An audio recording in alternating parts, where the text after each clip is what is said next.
자, 이번 시간부터는 계약법이죠. 145페이지입니다. 자, 먼저 약관인데요. 이 약관은 거기에 첫 번째 보다시피요. 약관 통제는 기본적으로 신의 성실의 원칙에 입각해서 그 해석을 통해서 약관을 통제해요. 그래서 신의 성실에 위반되거나 또는 공정한 그러한 내용을 공정성을 위반했을 때, 즉 불공정한 약관일 때는 바로 무효다 이렇게 선언하고 있죠. 자, 그렇게 정리를 해 두시고, 먼저 약관의 법적 성질은요. 약관이라는 자체가 뭐예요? 약관이라는 자체가 장래 계약 대용 계약의 내용이 될 것을, 장래 계약 내용이 될 것을, 내용을 계약 당사자 일방이 미리 정해 놓은 것이죠. 이것을 약관이라고 그래요. 그래서 일방이 만들어 놓은 것인데, 왜 이 약관이 상대방에게, 고객이겠죠? 고객에게 구속력이 생길까? 이런 문제가 생겨요. 질문이 생기죠. 자, 계약을 할 때는 계약이 둘이가 계약 내용을 만들어서 합의해서 이렇게 만들어내야 되는데, 이 약관이라는 것은 계약 주체의 당사자 중 어느 일방이 장차 누군가 고객들과 거래를 할 때 계약 내용이 될 것을 미리 다 정해놓은 거란 말이죠. 일방적으로 만들었어요. 그런데 그 일방적으로 만들어 놓은 이 약관이 상대방을 구속한다는 거예요. 그 내용이 돼버린다는 거죠. 자, 왜 그럴까? 여기에 한 논의가요, 바로 계약설 또는 이걸 우리는 합의설이라고 그래요. 합의설. 즉, 이 상대방 고객이 계약 체결함에 있어 가지고, 즉 약관을 만든 일방과 계약을 체결함에 있어 가지고 이 고객이 거기에 약관의 내용에 말입니다, 합의해 줬기 때문에, 또는 계약 내용으로 하려고 계약을 체결했기 때문에, 그래서 이 상대방에게도 이 내용을 만들지 않은 상대방 고객도 이 내용대로 구속을 받아야 한다 이 말이겠죠. 그래서 이걸 우리는 계약설 또는 합의설이라고 그래요. 이렇게요. 자, 기본적으로 이렇게. 그래서 이제 이 합의했기 때문에 구속력이 발생한다. 이렇게 해서 하는 거죠. 자, 그 다음에 설명 의무의 취지 이렇게 했는데요. 기본적으로 이 약관이 계약 내용으로 편입되는 것은, 들어오는 것은 바로 이 약관을 작성한 자가 그 약관의 내용을 명시하고 고객에게 설명할 의무를 이행하면, 이렇게 되면 계약 내용으로 편입되게 됩니다. 이렇게.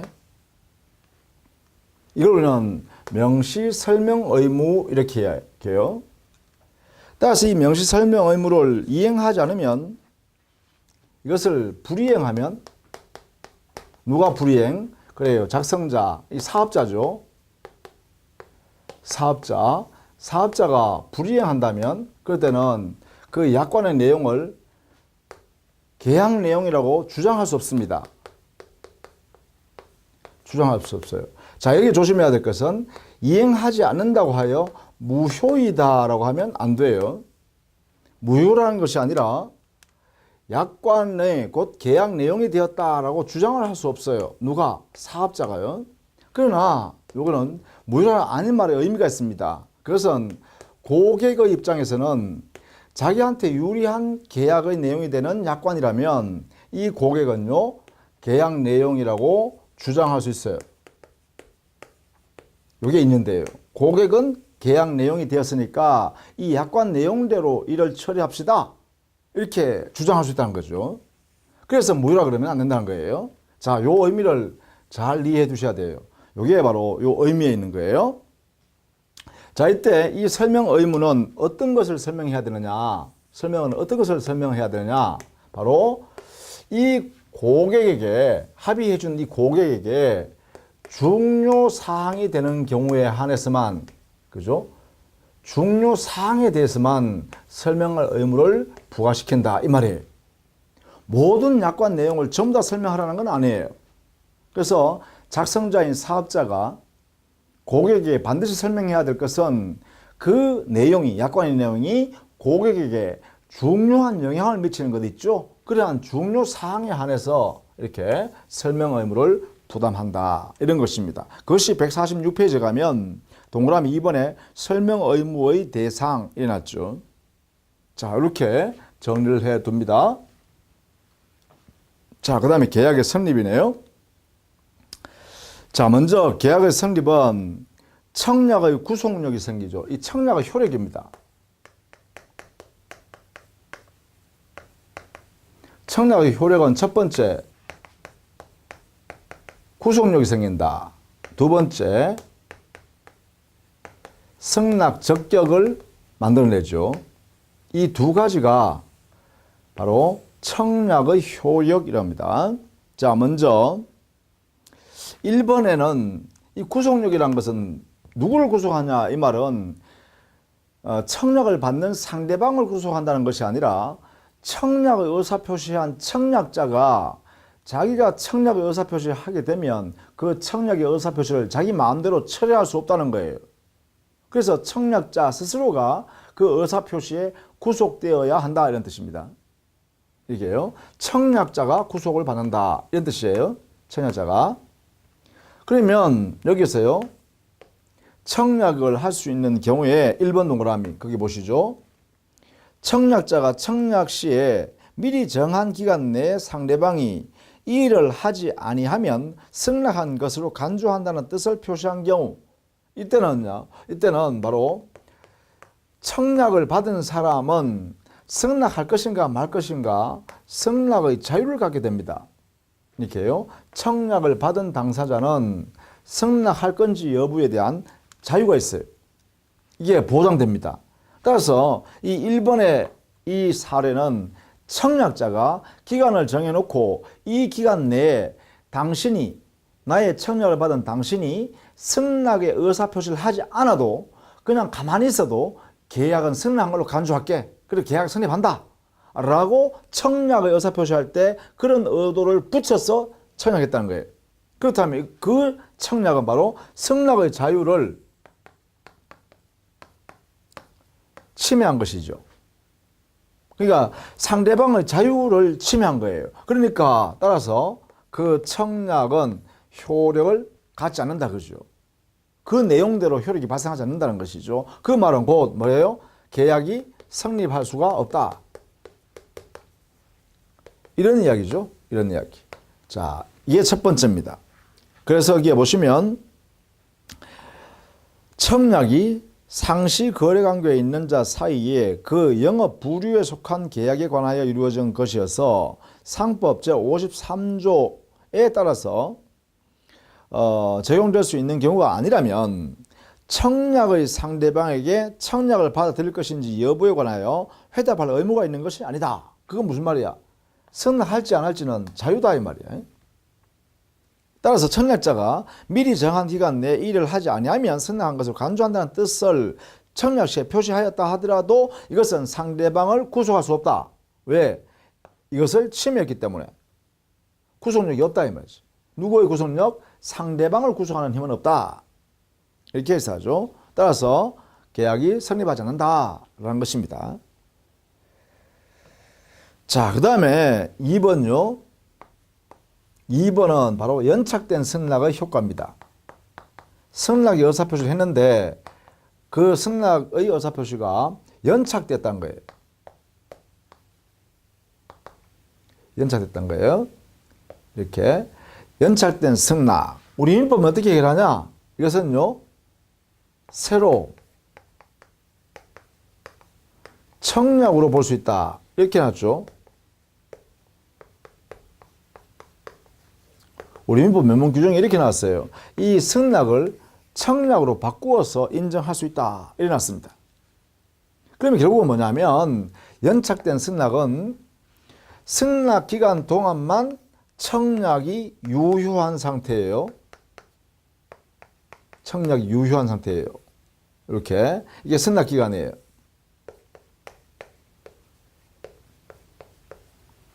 그러면 만약에 이 시점에 승낙의 의사표시가 이렇게 도달했다, 이렇게 보세요.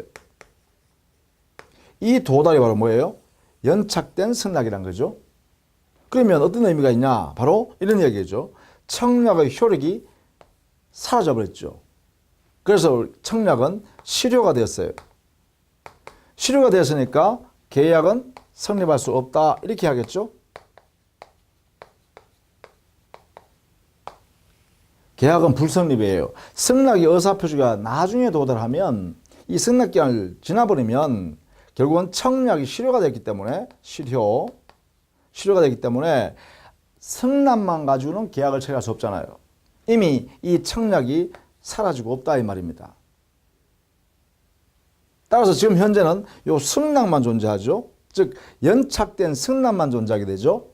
이것을 우리는 민법에서는 그래 청약으로 봐줄게 이렇게 한 거예요. 청약으로 봐준다는 말은 이제는 이 승낙을요 청약으로 이렇게 존재하게 만들고 종래에 청약을 의사표시한 사람이 이 내용의 계약을 체결하고 싶으면 승낙의 의사표시를 함으로써 계약이 체결될 수 있겠죠. 따라서 지금 현재는 청약만 존재하는 상태다 이런 이야기겠죠. 자, 이 내용을 여러분이 거기에 동그라미 2번에서요. 확정 매도 신청 형식의 거래 제의문상의 유효기간을 58분 경과한 후에 승낙의 의사표시를 한 경우 청약 효력이 상실되었는지 여부했죠. 이게 바로 승낙기간이라는 것은 뭐예요? 청약의 유효요건이다. 그죠? 여기에요. 승낙기간은 곧 청약의 유효기간이다. 다른 말로 하면 효력이 존속하는 기간이다. 이게 되겠죠. 이 승낙기간 의미가요. 또 이 기간은 곧 승낙 적격을 가지는 기간이죠. 승낙 적격, 그죠? 바로 승낙 적격은 승낙 기간 동안만 존재한다. 승낙할 수 있는 자격. 그리고 그 기간 동안만 청약이 유효로 있는 상태다. 계약이 체결할 수 있는 가능성이 그 기간 내에 있다. 이런 뜻이죠. 자, 그렇게 정리를 좀 해주시면 좋겠다. 그 다음에 147페이지에 의사실현에 의한 예금계약의 성립. 보통 예금계약 한번 생각해 보세요. 오늘날은 많이 없어졌습니다만 뭐 아직도 당연히 이렇게 합니다. 그죠? 예컨대 내가 은행에 가서 예금을 하나 만들려고 한다. 통장 하나 만들려고 한다. 그러면 어떻게 해요? 내가 돈을 예컨대 뭐 5만 원, 5만 원, 10만 원, 10만 원 아니면 1,000원이면 1,000원 들고 가서 돈 내면서 하기야 돈 안 내고도 예금 통장 만들어 주더라고요. 저는 그죠? 근데 뭐 실명 확인한 다음에 돈을 이렇게 자 100만 원 입금 좀 할게요. 통장 하나 만들어 주세요. 이렇게 하면 예금 할게요 하면 어떻게 해요? 그분이 은행 직원이요. 은행 행원이 돈을 해야 한 다음에 기기로 해야 한 다음에 예 맞습니다 하고 그 다음부터 일을 작업하죠. 자 이때 이 예금 계약이 언제 체결됐냐 이 말이죠. 이때는요 예컨대 주식회사 은행하고 갑이라는 고객 사이에 예금 계약이 체결되잖아요. 자, 나 예금할게요. 이 돈 내가 예금할게요 하면 예 알겠습니다. 예금 받아드릴게요. 이게 뭐예요? 청약과 승낙에 의하여 예금 계약이 체결되죠. 그러면 과연 이 은행 주식회사 은행과 갑 고객 사이에 이 은행으로 인한 예금 계약이 언제 체결되냐는 것이죠. 이것은 바로 어떻게 해요? 요게 은행의 업무를 담당하고 있는 행원이 당해 금전 교부된 그 금액을 확인하는 순간, 그렇죠? 교부받은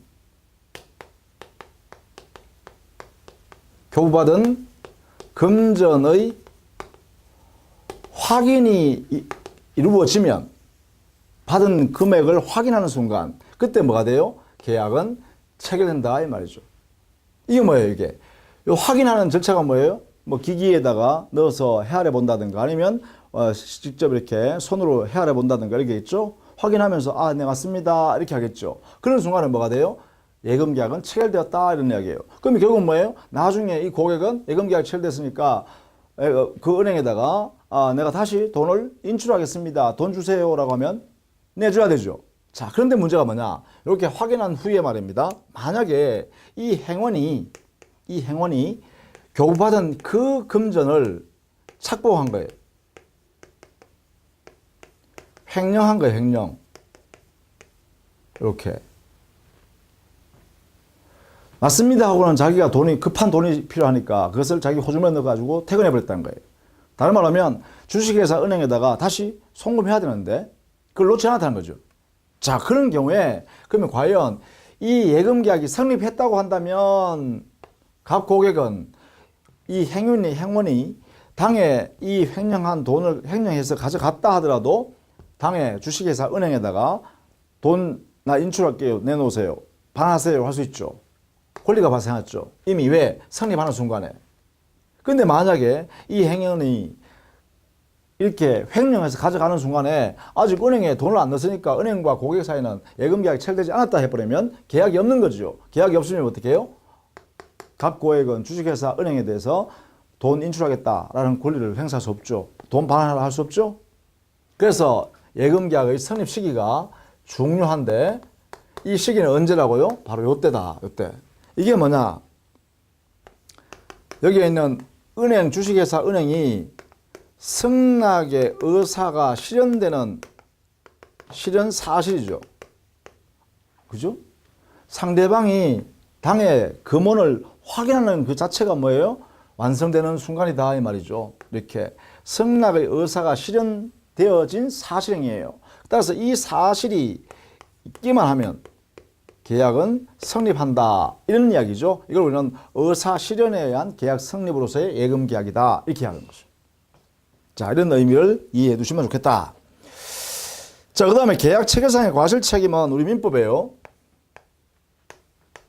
535조에 계약 체결상의 과실 책임이 되어 있어요. 그런데 여기에 법 조문에는 요건상 이렇게 되어 있어요. 계약이 체결되었다. 계약이 성립되었다. 근데 성립된 이 계약 내용을 보니까 원시적 불능이더라. 그것도 불능도 전부 불능이더라. 전부 불능이어서 당의 계약은 무효인 계약이더라. 이걸 전제로 하고 있어요. 이걸 우리는 객관적 요건이라고 하죠. 객관적 요건. 자, 이것이 객관적으로 이렇게 돼 있어야 돼요. 반드시. 이런 상태에 있어야 돼요. 이런 상태. 자, 이것을 우리는 판례는요, 이걸 엄격하게 적용한다. 그죠?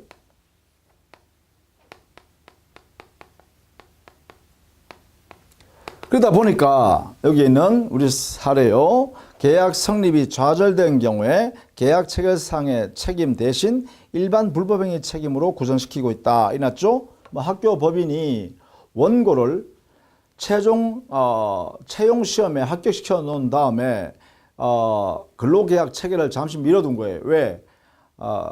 학교 법인의 노조와 근로자들 있죠. 근로자와 학교 법인 사이에 분쟁이 노조 활동에 분쟁이 생겨가지고 그게 1년 동안 지리하게 이렇게 서로 근로 조건을 가지고 다투고 있었어요.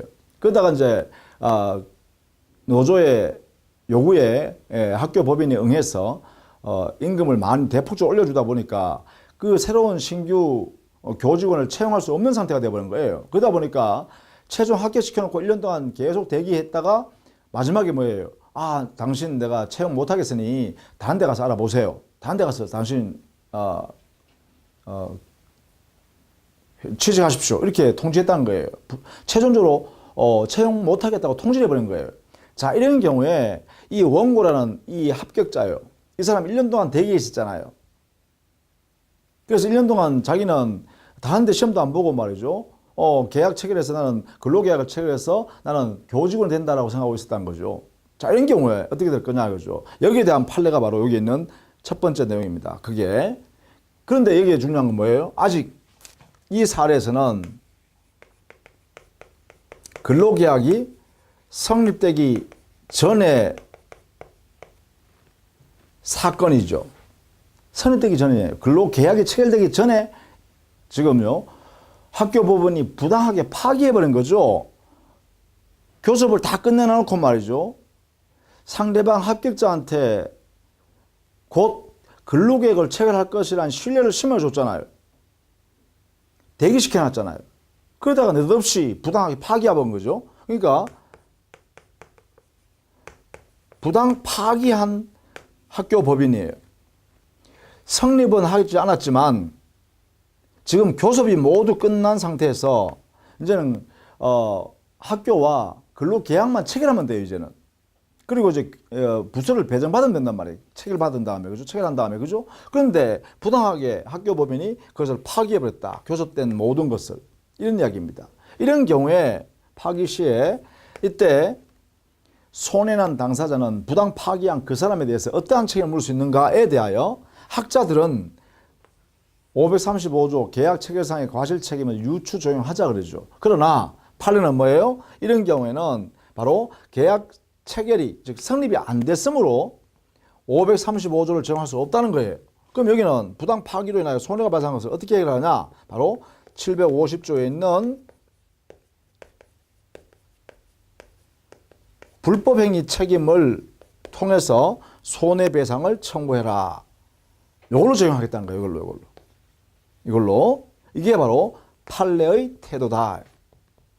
그래서 이게 이제 여기 들면 핵심입니다. 계약이 체결되지 않은 상태에서 당의 교섭이 부당하게 파기됐다면 그때는 750조의 불법행위 책임이 성립하여 손해배상을 책임을 묻는다. 물론 이때 손해배상의 범위는 신뢰이익 배상입니다. 이때 신뢰이익 배상으로서의 750조 불법행위 책임을 물어라. 이렇게 하고 있다는 것이죠. 자, 이렇게 이해해 두시면 되겠다. 자, 그 다음에 계약의 효력에서의 동시행 항변권이죠. 자, 동시행 항변권은 그게 첫 번째, 당사자 주장이 있어야 법원이 고려한다. 이걸 행사효라 그래요.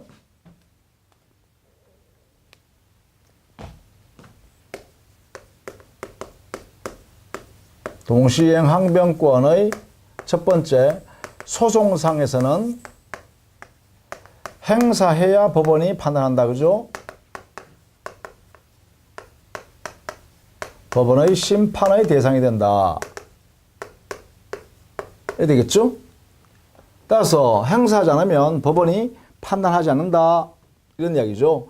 법원이 판단하지 않으면 결국은 원고 일방적으로 승소했다라고 하는데 만약에 행사했다면 그래서 법원이 동시행 항변이 인정된다라고 법원이 심판의 대상을 삼아서 판단해 준다면 이때는 원고 일부 승소 일부 패소 판결인 상환 이행 판결 또는 상환 급부 판결을 하게 됩니다. 이 상환 이행 판결, 상환 급부 판결은 원고 일부 승소 일부 패소 판결이죠. 자, 그러면 구체적으로 사례는 동시이행 관계에 해당되는 사례는 어떤 게 있느냐? 여기 이제 우리 판례가 쭉 정리되어 있는 것이죠. 자, 1번. 미등기 건물을 매매했을 때는 미등기 건물을 매매했다. 그러면 건축을 신축한 신축자는 어떻게 해야 돼요? 보존 등기한 다음에 상대방한테 소유권 이전 등기를 해줘야겠죠. 그죠? 그리고 대금을 수령해야 되겠죠. 따라서 등기 이전 해주는 거하고 대금 지급받는 게 동시행 관계다. 이렇게 되겠죠. 이렇게 정리해야겠다.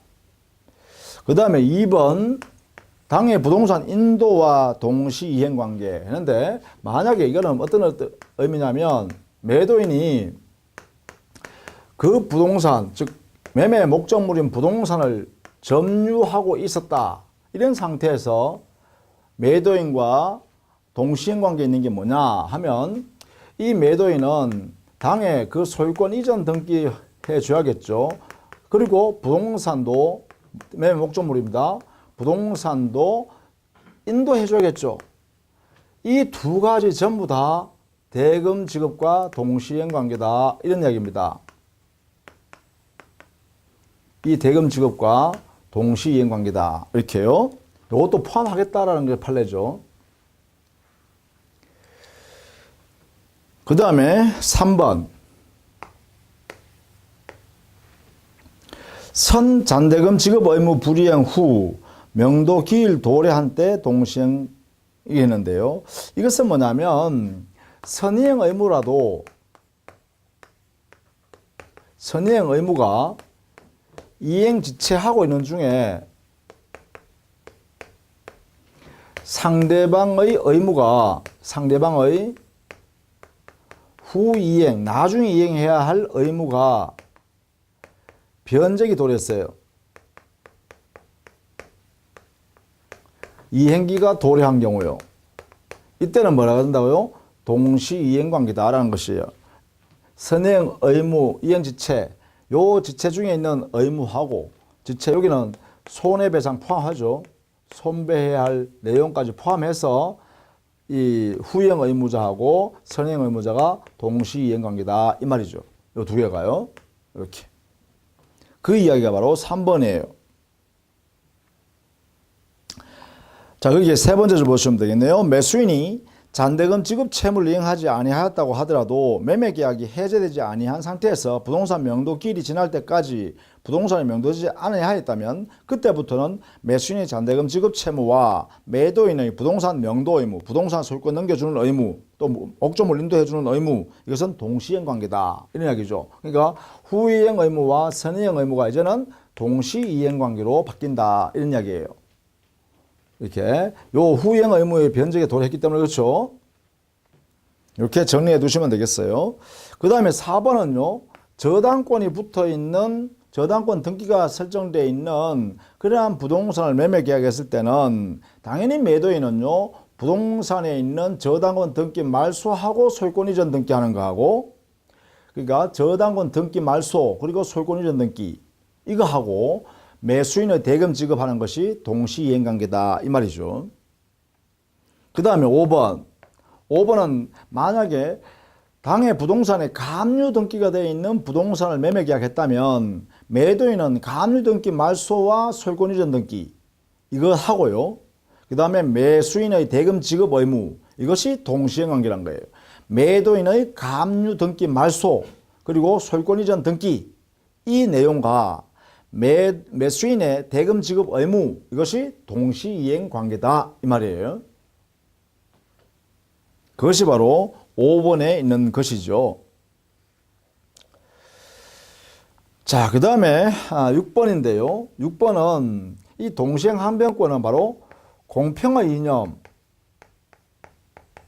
이 이념을 실현하는 제도입니다. 공평의 이념을 실현하는 거예요. 동시에 이행함으로써 공평해야 한다. 따라서 공평하기 위해서는 동시에 이행해야 된다. 이런 이야기예요. 그래서 동시에 이행하지 않으면 나는 내 채무 이행을 못하겠다. 이렇게 거절할 수 있도록 허용한다는 것이죠. 이게 동시에 항변권이라는 거죠. 그렇다면 반드시 쌍무계약에서만 적용되는 것이 아니라는 거죠. 물론 쌍무계약에서 이행상의 결연성 때문에 동시행 항변권이 나옵니다. 이행상의 결연성. 이것 때문에 동시행 항변권이 발생해요.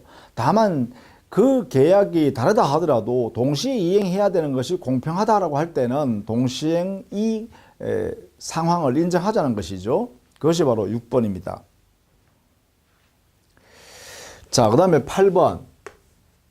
이 8번도요. 유사한 이야기인데 매수인이 선이행 의무 있는 중도금 등 매매 대금을 이행하지 않고 있던 중 잔금 지급기일이 도한 경우 이랬죠.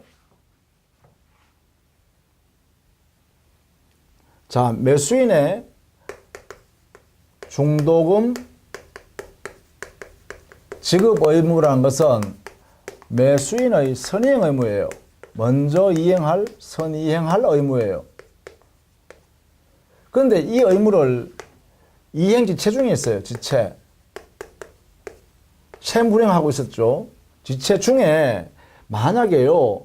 잔대금 지급기일이 왔다.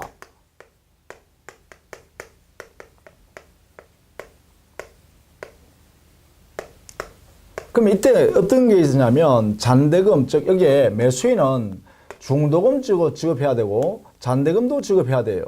이 두 가지 의무가 다 생겨요. 이게 매수인의 의무예요. 그런데 이때 매도인도요. 보통 잔대금 지급기일이 되면 매도인은 당해 매매 목적으로 소유권 이전 의무가 등기 의무죠. 보통 등기 의무와 자기가 가지고 있는 당해 목적 물건의 인도 의무가 이게 동시에 이행해야 될 의무죠, 이게. 이제 이렇게 되죠, 이렇게. 이게 이제 매도인의 의무예요. 자, 이게 요 시점이 되는 순간에, 잔대금 지급길이 되는 순간에 동시 이행의 항변권이 여기에 발생하더란 거예요. 그래야 공평하니까. 이래 되겠죠. 따라서 매수인이 선이행 의무를 지고 있는 이 매수인이 이행지체란 채무 불이행 중에 동시이행 항변권이 인정되는 사례입니다. 그죠?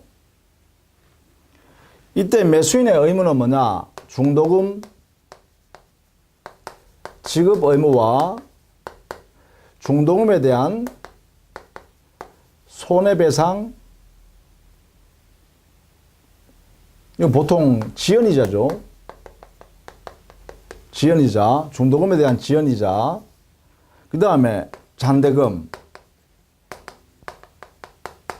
지급 의무, 이것을 합친 금액이 바로 매수인의 지급할 의무입니다. 동시에 동시이행 관계에 있는 게 뭐냐? 매도인에게는 이러한 의무가 생긴다겠죠? 소유권 이전 의무하고 물건 인도 의무, 그렇죠? 이런 것들이 매도인 의무였죠. 이게 동시이행 관계다. 이렇게 동시이행 관계니까 여기 있어요. 자, 여기서 알아둬야겠네요.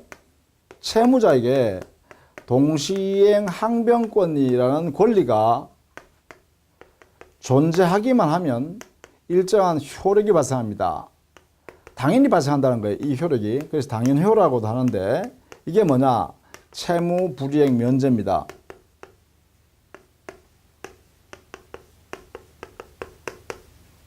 이행하지 않아도 채무 불이행을 면하게 돼요. 따라서 손해배상 책임을 지지 않고요. 이때부터요. 동시행 항변권이 인정되는 시점부터는 손해배상 책임도 발생하지 않고요. 계약 해제도 상대방이 할 수가 없게 되죠. 면제되기 때문에 그렇습니다. 자, 이게 우리 보통 이것을 우리는 민법상의 효과다 이렇게 표현하죠. 이것을 우리는 민법상의 효과다 이렇게 표현해요. 그죠? 자, 이렇게 정리를 해둘 필요가 있겠다라는 것입니다. 자, 그 다음에 수령지체 중에 있는 동시이행 항변권인데요. 10번. 요 10번도 좀 알아두셔야 됩니다. 동시이행 항변권 관련해서. 이 동시이행 항변권 상대방의 채무자의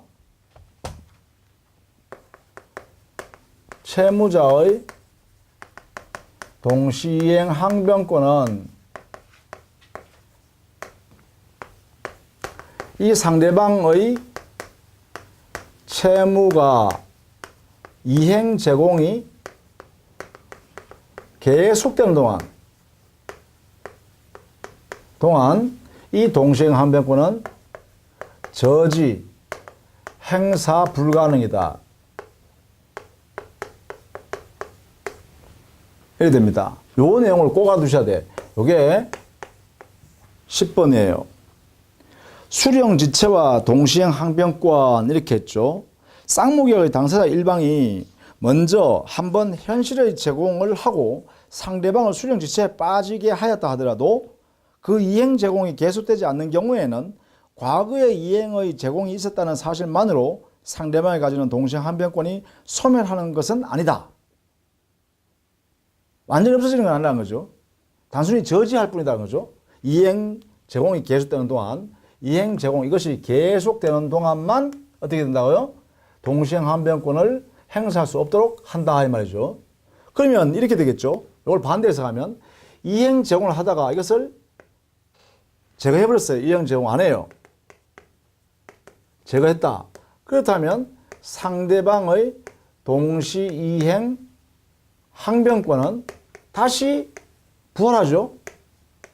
항변권은 다시 원래 상태로 부활한다. 그죠? 부활한다는 말은 뭐예요? 이 상대방은 동시이행 항변권을 행사할 수 있다. 이 말이겠죠. 행사가 가능하다. 이렇게 되겠죠. 그러니까 이행 제공하는 동안은 상대방이 나한테 동시행 항변권을 행사 못해요. 그러니까 내가 이행 제공하면 그 상대방은 자기 채무를 내한테 이행해야 돼. 그런데 내가 만약 이행 제공했다가 이 제공하고 있었던 이 채무 이행 제공을 제거해버렸어요. 제거해버리면 다시 상대방의 동시행 항변권은 다시 살아난다는 거예요. 그래서 내가 이행 제공하지도 않고 말이죠. 내가 이행 제공하지 않고 야 이행해 라고 청구하면 상대방은 동시행 항변권이 살아나 있으니까 야 너도 이행 제공하면 나도 이행할게 라고 동시행 항변권을 행사할 수 있다는 거죠. 그 이야기가 바로 여기 있는 10번입니다. 요 내용을 꼭 알아두셔야 됩니다. 이행 제공이 계속되는 동안, 이행 제공이 계속되는 동안만 상대방의 동시행 항변권은 저지하여 행사할 수 없게 만든다. 이렇게 되겠죠. 그런데 만약에 이 계속되는 제공이 없어져 버리면, 이게 없어져 버리면 동시행 항변권은 저지되는 게 아니라 다시 부활해서 살아난다. 이렇게 정리해 둡니다. 자, 거기에 14번이 바로 동시행 항변권의 민법상 효과죠.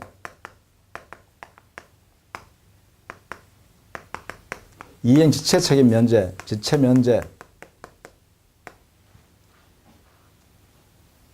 두셔야 됩니다. 14번. 이행 지체를 면하기 때문에 손해배상 책임을 지지 않는다. 그리고 계약 해제도 못한다. 이렇게 정리해 둡니다.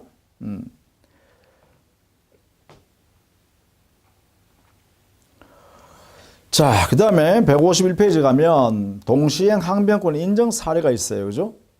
거기에 보시면 여기 여러분이 그 구체적 사례들을 여러분이 잘 봐두시면 좋겠습니다. 이게 이런 경우에는 우리 판례가 동시이행 관계라고 하는구나 이렇게요. 예컨대 변제를 위해 혹은 담보를 목적으로 약속어음 같은 걸 받아놨다라고 하면 상대방 채무자가 변제하면 약속어음을 교부 동시에 해야 되죠. 이거는요. 그 다음에 2번도 마찬가지입니다. 원인 채무 이행 의무와 어음 반환 의무 이런 것죠. 이것도 마찬가지예요. 원인 채무 돈을 빌려주면서 그 담보 목적 등으로 약속어음을 이렇게 발행했다면 돈을 채무자가 갚으면 그 자리에서 뭐예요? 내가 받았던 약속어음도 바로 교부해야 된다는 거죠. 그게 동시행 관계다라는 것입니다. 자, 그렇게 정리를 좀 해 두시면 되겠죠.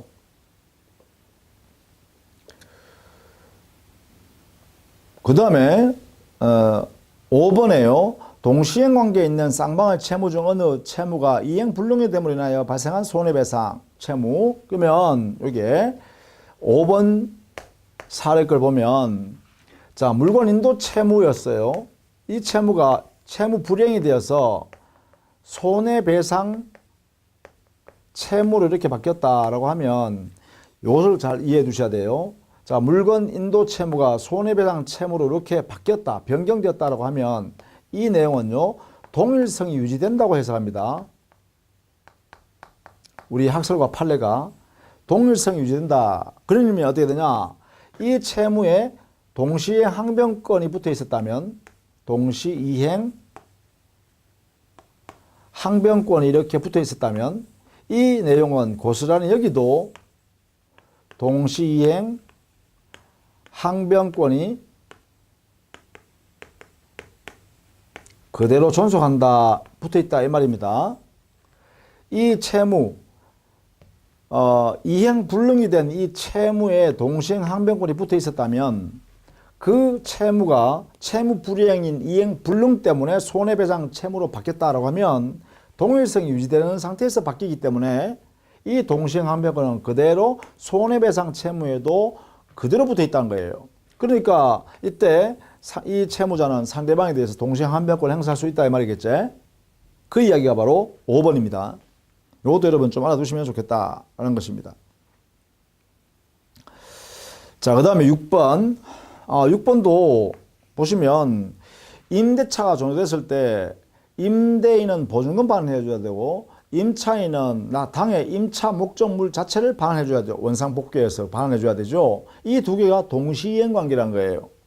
동시이행 관계니까 임대차가 종료된 후에 임대인이 보증금을 반환해줘야 당해 임차물을 반환하는 게 동시이행 관계인데 만약에 보증금을 임대인이 제공해주지 않으면 임차인은 당의 목적물을 방할 필요 없죠.